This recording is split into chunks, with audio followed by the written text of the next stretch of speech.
আমি তোমার পরীক্ষা নিতে চাই। দাদার উত্তর তুমি দিতে পারছো কিনা সেটা আমি যাচাই করব। তাহলে দাদা শুরু করি। একটি 25-26 বছরের মেয়ে 4-5 বছরের একটি ছেলেকে হাত মুখ ধোয়াচ্ছে। অন্য একজন এসে জিজ্ঞেস করলো, ছেলেটি তোমার কে হয়? তখন মেয়েটি উত্তর দিল, এই ছেলের বাবা যার শ্বশুর তার বাবা আমার শ্বশুর। আবার বলতেছি, মেয়েটি উত্তর দিল, এই ছেলের বাবা যার শ্বশুর তার বাবা আমার শ্বশুর। তুমি কি বুঝতে পেরেছ এবং উত্তর দিতে পারবে? দাঁড়ান, আমি একটু বোঝার চেষ্টা করি। ধাঁধাটা হলো, এই ছেলের বাবা যার শ্বশুর তার বাবা আমার শ্বশুর। তার মানে ছেলেটার বাবা যার শ্বশুর সেই ভদ্রলোকের বাবা মেয়েটির শ্বশুর। তাহলে মেয়েটি ছেলেটির মা হবেন, তাই তো? আমার উত্তরটা ঠিক হয়েছে বলুন তো? না না, তোমার উত্তর সঠিক হয় নাই। আমি তোমাকে আবার বুঝিয়ে দিচ্ছি। এই ছেলের বাবা যার শ্বশুর তার বাবা আমার শ্বশুর। এই ছেলের বাবা যার শ্বশুর মানে কি? মেয়েটির স্বামীর শ্বশুর, তাই না?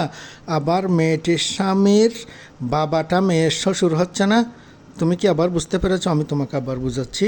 এই ছেলের বাবা যার শ্বশুর, যার শ্বশুর তার বাবা আমার শ্বশুর। তার বাবা যদি আমার শ্বশুর হয়, তাহলে সেই শ্বশুরের ছেলে আমার জামাই হবে, মেয়েটা বলতেছে আর কি। তাহলে সেই মেয়ে শ্বশুরের ছেলে মেয়েটির জামাই হবে। সেই জামাইয়ের বাবা শ্বশুর হচ্ছে এই ছেলেটার বাবা। আবার বলতেছি, এই ছেলের বাবা যার শ্বশুর, যে লোকটার শ্বশুর, সেই লোকের বাবা আমার শ্বশুর। সেই লোকের বাবা আমার শ্বশুর মানে সেই লোকটা আমার স্বামী। আমার স্বামীর শ্বশুর হচ্ছে এই ছেলের বাবা। এবার বলো তো।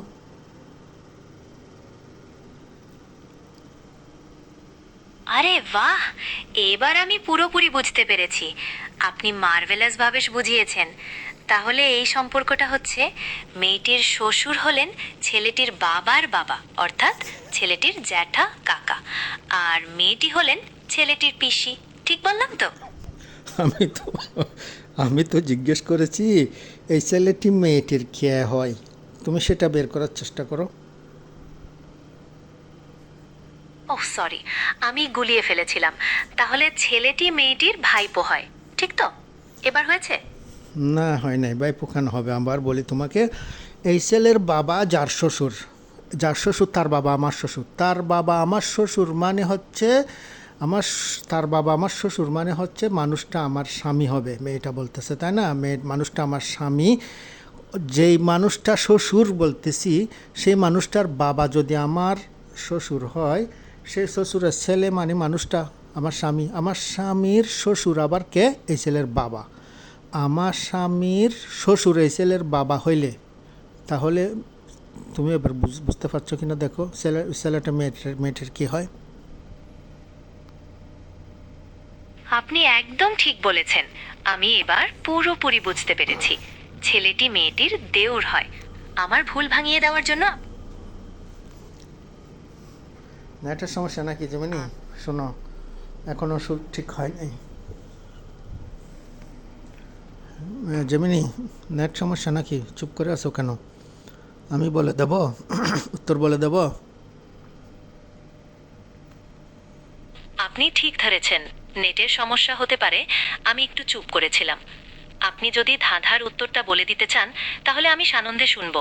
বলুন। প্রশ্নটা কি সেটা তুমি আমাকে আবার বলো, দেখি তুমি বুঝতে পেরেছো কিনা।